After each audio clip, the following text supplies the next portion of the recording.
Welcome to Magic in Media, the podcast brought to you by the Vibe Collective and me, Carly D, a tarot reader here at the Vibe Collective. This podcast blends magic with the current pop culture news and moments to show you the magic that is all around us every day. We just have to look around and find it. We find the metaphysical and magic in the world all around us and share it with you. Welcome to Magic in Media. This week is not going to be on video, and that we're just going to launch right into the first topic, Libra Full Moon. We had a Libra Full Moon on the 1st and the 2nd. Today is the 2nd. I am so tired on full moons. I'll just be so honest. Full moons exhaust me. I've talked about this before on some podcasts, but pay attention to how moons affect you. I know full moons make me tired. I feel much more energized on a new moon. I was personally born on a new moon, which is why I usually feel better, I feel like, on a new moon. But when a full moon comes, I usually do get sick or I get very tired. So true to form, I am feeling a little sick today. I have 2 different teas with me to drink during this episode, but that is just the acknowledgement of we feel the moon, we feel the energy, and when we really pay attention to it, you can work with it a little bit more. So if I know a full moon is coming, I do pay attention to what I have planned around those days, what my energy level will be, but I knew today I just started feeling sick. I'm like, we're going off camera and just going to record and get this podcast up for this full moon. So we are very much in this Libra full moon energy on April 1st and 2nd. Let's talk a little bit about what Libra brings to full moon energy. So Libra is a Venus-ruled sign. Venus rules love, beauty, relationships. We've been seeing a lot of Venus energy, I would say. Even in the last month, there's been lots going on with Venus. So there has been a big emphasis on, I would say, relationships, and especially romantic relationships, love-based relationships, this past month, really, but we're talking about this full moon. So let's stay on track, Carly. We've definitely been feeling this Venus ruled energy. So that's what we're going to be feeling this week. You already probably started feeling it yesterday, and we're going to continue to feel it going into this weekend. And I think it is asking us, one, to do a check-in with relationships to see where we can honestly put more love. The big message that I feel like I'm getting from this full moon is to really invest in the love we have in our life, whether that be platonic love, romantic love, love within your family. Pay attention to the love around you and invest some time and energy in it. Maybe that is a friend date. That's a date with your partner. It's taking your whole family out to dinner together, a family date, or to see a movie. But it's really investing quality time and quality energy into our relationships. And I feel also doing that check-in of like, where can we grow? Where can we do more to make our relationships stronger, to lean into this Venus energy of love, beauty, and relationships? I mean, to be so transparent, we see all the time in the world and in our personal lives how love can sometimes be challenging. Relationships can be challenging, but overall they bring so much good into our life. And I really feel like this moon is a good time to connect with your partner, involve yourself in some more romance, and really lean into that Venus energy. We also have the very present energy of creating balance. When I think of a Libra full moon, Libra is the scales in the zodiac, right? The balancing act of our energy in the world, of creating balance in our life. Balance is not something we find, it is something we create. So it's very important that we carve the time out. And I think that with that balance, where are we seeing imbalance in our life? Where are we seeing imbalance in our relationships? Are we not spending enough quality time with our partner? So we are seeing what happens when we don't invest in that quality time. Investing doesn't always have to be money. It is a lot of the time our time and energy. So do another check-in as we're in this full moon energy of where is the imbalance, right? Where are the scales a little off? Where could we maybe move some over? This could also go into like a work-life balance. Again, it feels very relationship though for a lot of us. And maybe if it is work-life balance, it's where are you finding time for your family with work and everything. But this does feel, like I said, very focused on relationships more than anything this moon. So just pay attention to that and know that imperfection is okay. When we look at that imbalance, when we can acknowledge where there is imbalance, where things need to be moved around, we can be okay with imperfection. Nothing is perfect. We need to almost acknowledge the problem to fix it, right? So don't let pride or ego get in the way of you creating more of a balance in your life. And make sure, again, pride and ego doesn't get in the way of you carving that time out for yourself. Really pay attention to your heart this moon. Libra is an air sign, and air signs are known for being very scattered, very kind of all over the place. Libras are also probably the worst decision makers of the zodiac. So if you find yourself kind of getting in this like airy, indecisive energy, slow down a little bit, listen to your heart, and pay attention to that. Because as I said, this moon feels particularly relationshipy. So we can put our energy into bringing more love there and more positivity there. Don't let that Libra imbalance, indecisive, kind of like, the maybe not so great parts of Libra take over your mind when we're in a moon like this. Make sure that you're using this energy to your advantage and not to spiral. So if you're feeling heavy or weird during this moon, invest in love, invest in your relationships, do those things that feel good, and create better balance. That's what we're looking at this week with this Libra full moon. So let us know how you're feeling, right? How does the full moon affect you? If you were born under a full moon, maybe you feel energized under it, but I do feel we're all feeling that collective Libra energy that we're discussing. Now, the next topic, I'm not going to talk about the drama of Summer House, the Bravo show. There is a ton in the media right now about this reality TV show on Bravo, Summer House. The players in this kind of scandal, are Kyle and Amanda, a married couple. And basically, there was big drama with Amanda and the couple hooking up with another one of their housemates, West, who has had a relationship with another one of their housemates, Sierra. So I know that may mean nothing to a lot of people, and I totally get that. But this is just a really big thing in the media right now. If you don't already know this, I'm a huge Bravo fan, so it is something I'm kind of following, and I love to do predictions, especially in the reality TV world. So my prediction is going to be that Kyle and Amanda will get back together. Even with all this drama, even with all this layers to this drama, to this situation with Summer House, my prediction is that Kyle and Amanda will get back together. So watch this space. We will see what happens. But even think about what we talked about with this full moon and what's happening this week with this Summer House drama. Relationships, where are we putting our energy? Where is there imbalance? Like, this is very fitting, the Summer House drama, for what we're seeing with this full moon. So like I said, that's my prediction. Kyle and Amanda will get back together. We will see what happens. Now, going on to our last topic today, we are going to talk about the new movie Project Hail Mary, starring Ryan Gosling. It just came out last week.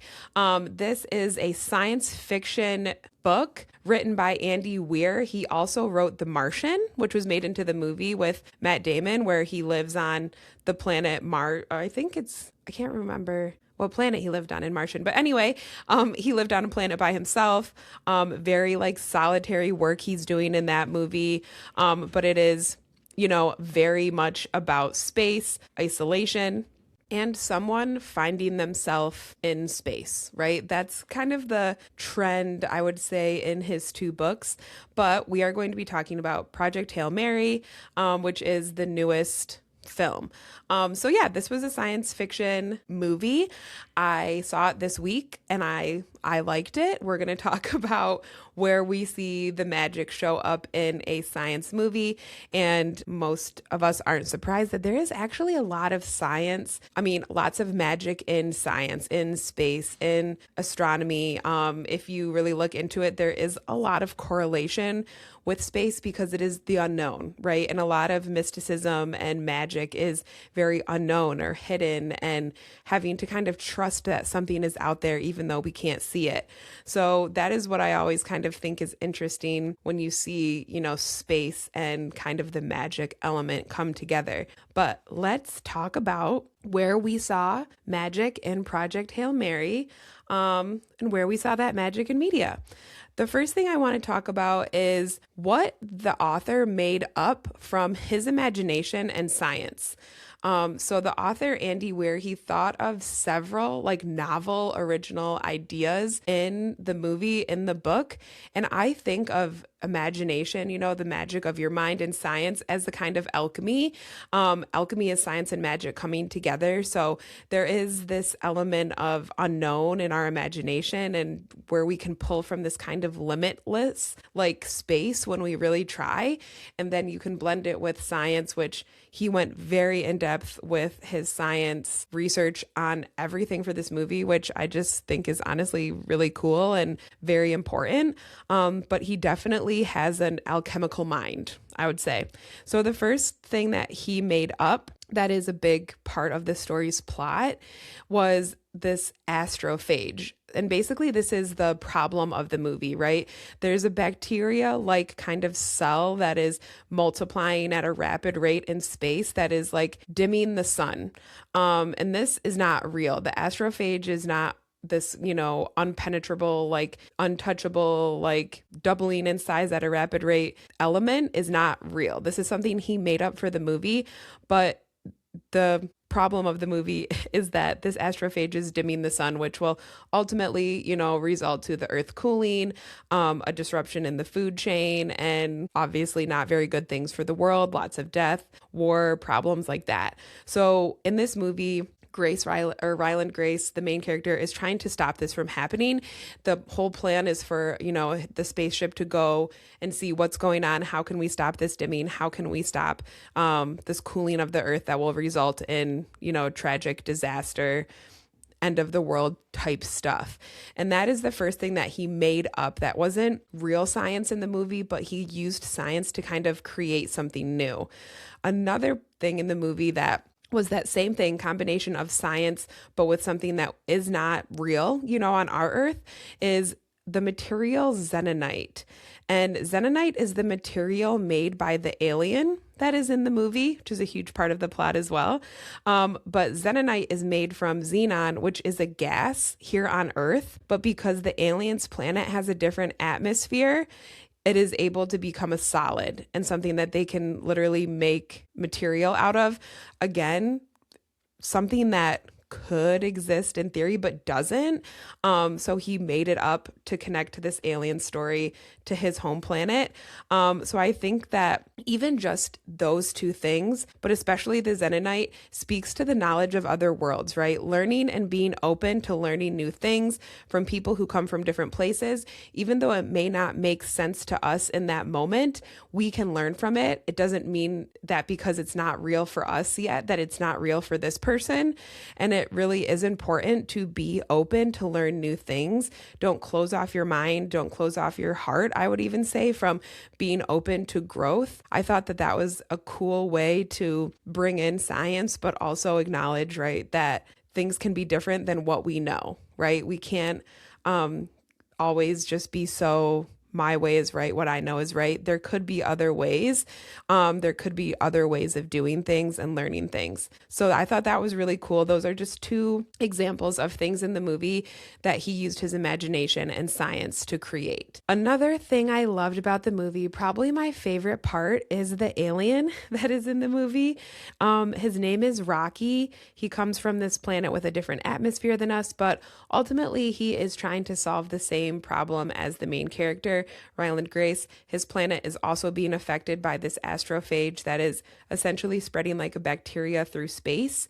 And they have found this one planet that's not affected. So they've both traveled there to see why and how they can take that knowledge back to their home planets to save their home planet. So the alien that he meets has the same mission as him.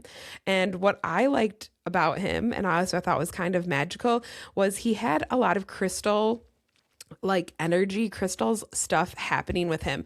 So we know in magic we use crystals to, harness certain energy, to put certain intentions with. Different crystals mean different things, amplify energy, can help ground us and things like that. It is this earth element that is very essential. So Rocky is a rock, right? That's how he got his name, this alien. It's like a 5-legged rock with no face. It's very unique. It was really cool to see how they took it from the book and made it into what we see in the movie. But where I see a lot of magic in him was Rocky did use crystals in the movie. He had like a little crystal wand that he would use almost as like a camera because he didn't have eyes. They used vibrations to see. So he had like a little crystal that he would wave to like basically be able to see things in 3D. It was so cute. So he is a rock himself, but he was using crystals as like a tool, as like a science tool, which if you know quartz crystal, which is a very commonly used crystal in magic, is in screens, watches, our phones, lots of technology.